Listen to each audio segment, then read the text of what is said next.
17226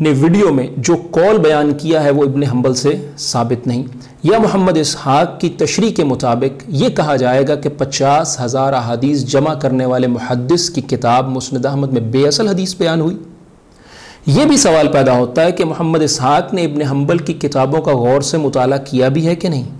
بہرحال ہم تو یہی کہتے ہیں کہ حدیث بھی صحیح ہے اور فضیلت بھی صحیح ہے۔ دوسری بات، احمد ابن حنبل رحمہ اللہ ایک دوسری حدیث بھی مسند احمد میں لے کر آئے ہیں جو کہ ارباز ابن ساریہ رضی اللہ عنہ سے مروی ہے کہ نبی کریم صلی اللہ علیہ وسلم نے مجھے ماہ رمضان میں سحری کی دعوت دیتے ہوئے فرمایا اس مبارک کھانے کے لیے آ جاؤ۔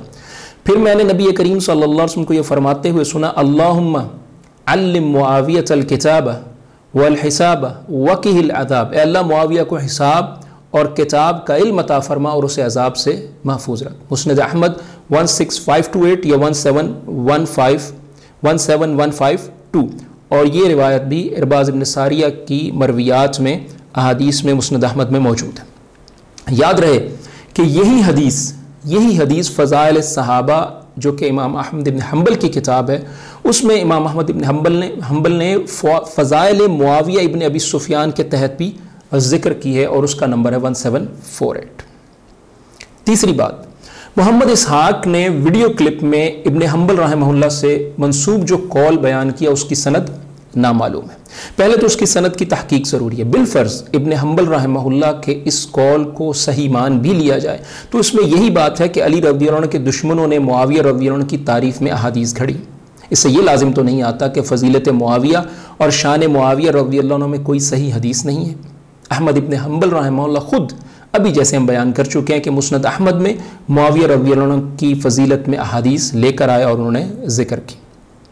چوتھی بات، اب ہم تائید کے طور پر صحیح سند سے ابن حنبل رحمہ اللہ کا ایک اور قول ذکر کرتے ہیں کہ احمد ابن حنبل رحمہ اللہ سے پوچھا گیا، یا ابا عبداللہ ما تقول فی ما کان من علی و معاویہ رحمہم اللہ، کہ آپ احمد بن حنبل رحمہ اللہ سے پوچھا گیا کہ آپ معاویہ اور علی رحمہم اللہ کے مابین جو معاملہ تھا اس کے بارے میں کیا کہتے ہیں؟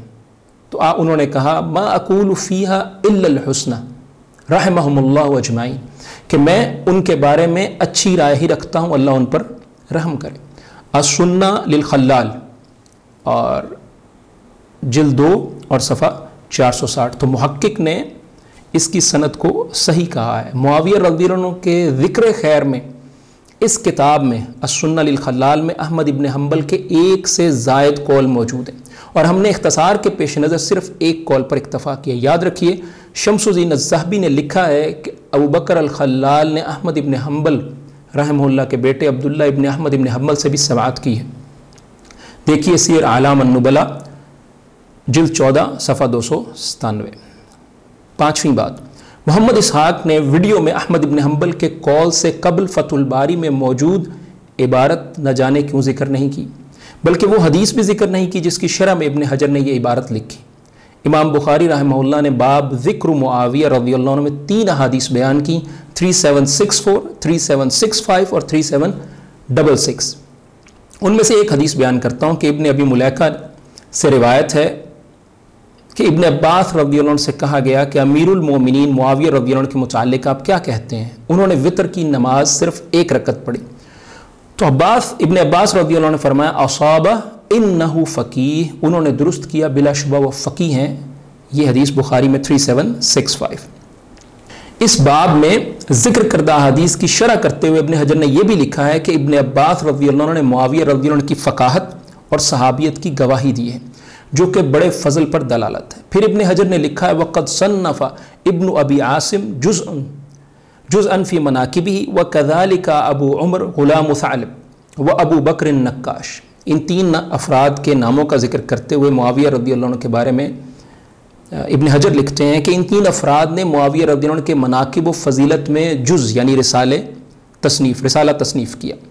محمد اسحاق نے اپنی ویڈیو میں ابن حجر رحمہ اللہ کی تحریر میں موجود یہ جو باتیں ابھی ہم نے ذکر کی ان کا اپنی ویڈیو میں ذکر نہیں کیا۔ کیا اس کی وجہ یہ ہے کہ فتح الباری کے ان جملوں میں معاویہ رضی اللہ عنہ کی تعریف، توصیف اور ذکر خیر تھا؟ چھٹی بات، ابن حجر رحمہ اللہ کی عبارت میں یا اس کے علاوہ کسی محدث نے اگر فضیلت معاویہ رضی اللہ عنہ سے متعلق احادیث کی نفی کی ہے تو پہلی بات نفی پر مبنی اس قول کی تحقیق کی جائے گی۔ ثانیاً بالفرض اگر ایسا کوئی قول صحیح بھی ہے تو اس محدث نے اپنے علم کے مطابق بیان کیا، ممکن ہے کسی دوسرے محدث کے پاس زیادہ علم ہو، جیسے ابن حنبل رحمہ اللہ، امام ترمذی، ابن حبان، ابن خزیمہ رحمہ اللہ نے فضیلت معاویہ رضی اللہ عنہ کے بارے میں حدیث بیان کی۔ اس کی مثال یوں سمجھیں کہ جیسے گھر میں داخل ہونے کے لیے استئذان یا اجازت سے متعلق حدیث عمر رضی اللہ عنہ کو معلوم نہیں تھی، جب ابو موسیٰ اشعری رضی اللہ عنہ نے اس پر عمل کیا تو عمر رضی اللہ عنہ نے گواہ طلب کیا، تو مجلس انصار میں سے سب سے کم عمر صحابی ابو سعید خدری رضی اللہ عنہ کو گواہی کے لیے بھیجا گیا، تو عمر رضی اللہ عنہ نے کہا کہ مجھ سے رسول اللہ صلی اللہ علیہ وسلم کا یہ فرمان پوشیدہ رہ گیا۔ تفصیل کے لیے دیکھیے صحیح بخاری 2062۔ اس واقعے میں عمر رضی اللہ عنہ کو حدیث معلوم نہ تھی، بلکہ عمر رضی اللہ عنہ سے کم فضیلت والے صحابہ رضی اللہ عنہم کو یہ حدیث معلوم تھی۔ ساتویں بات یہ کہ بلا شبہ احادیث تو رسول اللہ صلی اللہ علیہ وسلم کے بارے میں، علی رضی اللہ عنہ کے بارے میں، معاویہ رضی اللہ عنہ کے بارے میں گھڑی گئیں، لیکن اس سے یہ لازم نہیں آتا کہ اب رسول اللہ صلی اللہ علیہ وسلم کے بارے میں، علی رضی اللہ عنہ کے بارے میں اور معاویہ رضی اللہ عنہ کے بارے میں کوئی صحیح حدیث موجود ہی نہیں۔